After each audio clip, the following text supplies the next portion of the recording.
দর্শক আসসালামু আলাইকুম, আমি শহীদুল ইসলাম সজল আমার ক্রিকটক চ্যানেলের পক্ষ থেকে আপনাদেরকে স্বাগত জানাচ্ছি। দূর দূরান্ত থেকে আমার ভিডিও যারা দেখতেছেন সবাইকে আন্তরিক শুভেচ্ছা এবং অভিনন্দন। আশা করি সবাই ভালো আছেন, আলহামদুলিল্লাহ আমিও অনেক ভালো আছি।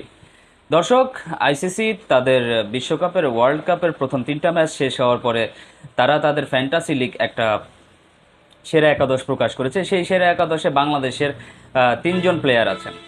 আশ্চর্যজনকভাবে 142 পয়েন্ট নিয়ে ক্যাপ্টেন হিসেবে আছেন বাংলাদেশের পেসার তানজিম হাসান সাকিব, যাকে নিয়ে এক্সপেকটেশন কম ছিল, সেই আসলে প্রত্যাশার চেয়ে বেশি উতরে আসছে।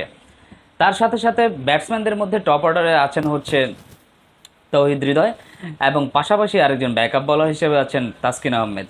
তো দর্শক, বাংলাদেশি টিম প্লেয়ারদের যে পারফরমেন্সটা ছিল সেই পারফরমেন্সের উপর বেস করে এই তিনজন প্লেয়ার একাদশে চান্স পেয়েছেন, সেটা আমাদের জন্য সত্যিই আসলে গর্বের বিষয় এবং অত্যন্ত ভাগ্যের বিষয়।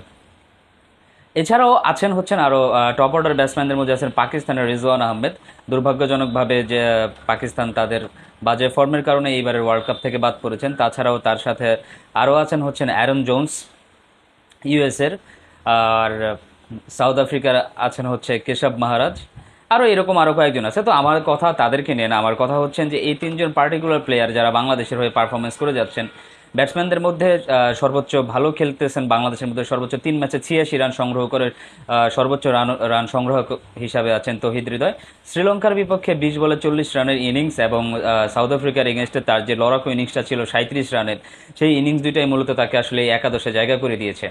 এবং তানজিম হাসান সাকিবের কথা যদি বলতে হয়, তানজিম হাসান সাকিব সাউথ আফ্রিকার এগেনস্টে যে স্পেলটা করেছেন বোলিং, যে 3 উইকেটটা নিয়ে নিয়েছেন টপ অর্ডার ব্যাটসম্যানদের ব্যাক টু ব্যাক, আপনার Quinton de Kock, Reeza Hendricks এবং এইডেন মার্ক্রাম, তিনজন বিধ্বংসী ব্যাটসম্যানকে আউট করেছেন। সেই হিসেবেই তার আসলে এই প্রাপ্য পুরস্কারটা, যে যার দরুন তার আসলে পয়েন্ট হয়ে গেছে 142। এবং তাসকিন আহমেদ নিয়মিত সময়ে এসে দলের জন্য প্রয়োজনীয় ব্রেক থ্রোটা দেওয়ার কারণে তিনি আসলে এই একাদশে সুযোগ পেয়েছেন।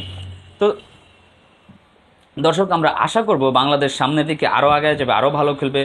আর 4টা ম্যাচ শেষ হওয়ার পরে আইসিসি তাদের সেরা একাদশ আবারও প্রকাশ করবে। তো আমরা হোপ করব যে 4টা ম্যাচ শেষ হওয়ার পরে বাংলাদেশের আরও কয়েকজন প্লেয়ার এটার মধ্যে ইন হয়ে যাবে। অ্যাকচুয়ালি সত্যি কথা বলতে যেভাবে বাংলাদেশ টিমটা আপাতত খেলতেছে, ব্যাটিং বোলিং যেটা মিলিয়ে একটা এভারেজ যে পারফরমেন্সটা বাংলাদেশ করতেছে, আসলে আমরা ভালো কিছু স্বপ্ন দেখতেই পারি। তো দর্শক, ছোট এই ভিডিওটা এই পর্যন্তই ছিল। হারলেও বাংলাদেশ, জিতলেও বাংলাদেশ। আসসালামু আলাইকুম।